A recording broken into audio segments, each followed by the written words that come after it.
Shalom, selamat pagi Bapak Ibu yang dikasihi Tuhan.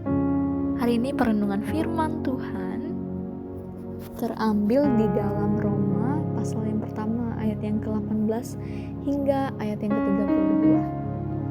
Kita akan membacakan beberapa bagian saja, di mana di ayat ke-19 sampai 20 berbunyi demikian.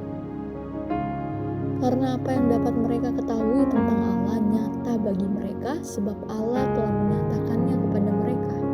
Sebab apa yang tidak nampak daripadanya, yaitu kekuatannya yang kekal dan keilahiannya, dapat nampak kepada pikiran dan dari karyanya sejak dunia diciptakan, sehingga mereka tidak dapat berdalih.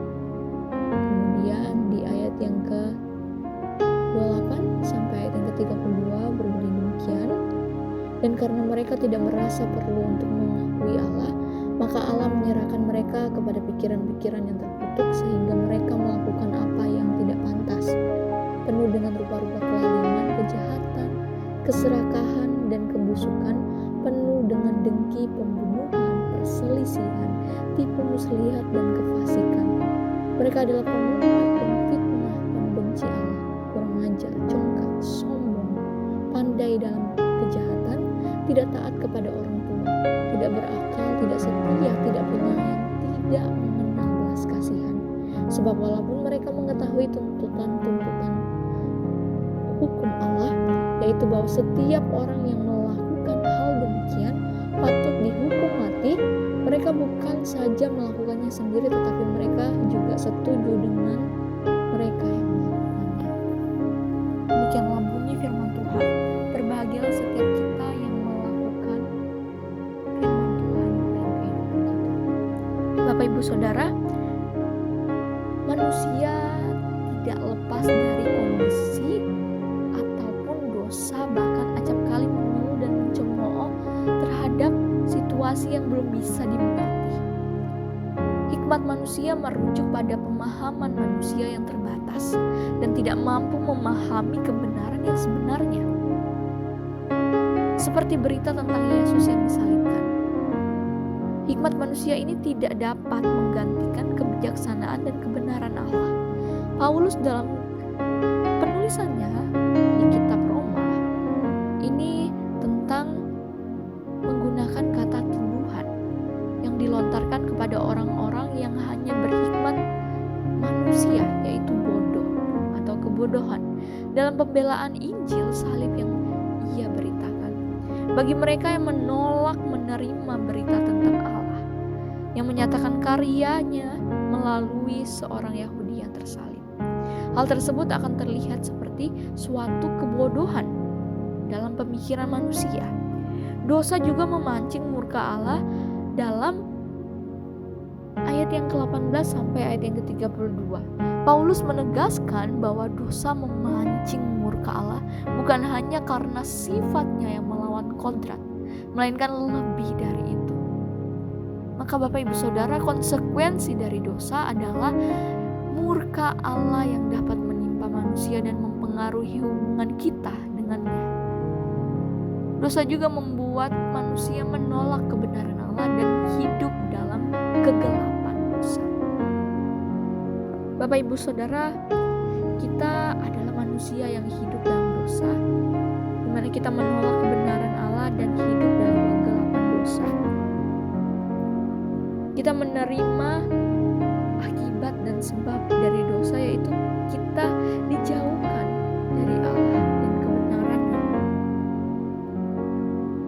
Begitupun dosa juga membuat manusia menyembah berhala. Manusia yang menolak kebenaran Allah malah menjadi menyembah berhala. Konsekuensi dari dosa adalah membuat manusia menyembah berhala dan menjauhkan diri dari Allah. Untuk itulah kita perlu tuntunan hikmat Allah. Bukan hal yang mudah untuk kita memahaminya di tengah ketidakmengertian kita. Kita semua membutuhkan pertobatan, yaitu mengakui dosa-dosa kita dan berbalik kepada Allah. Bapak Ibu Saudara, memperbaiki hubungan kita dengan Allah dan hidup menurut kehendak-Nya. Belajarlah untuk untuk senantiasa berbalik kepada Allah yang Maha Kuasa. Karena Allah Maha Pengampun, bahkan Maha Kasih. Dia memberikan anugerahnya yang nyata di tengah manusia yang rusak ini. Maka dari itu kita pun dapat mengalami transformasi hidup melalui pembaruan pikiran kita.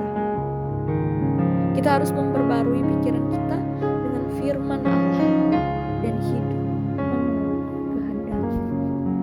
So, bagaimana Bapak Ibu Saudara?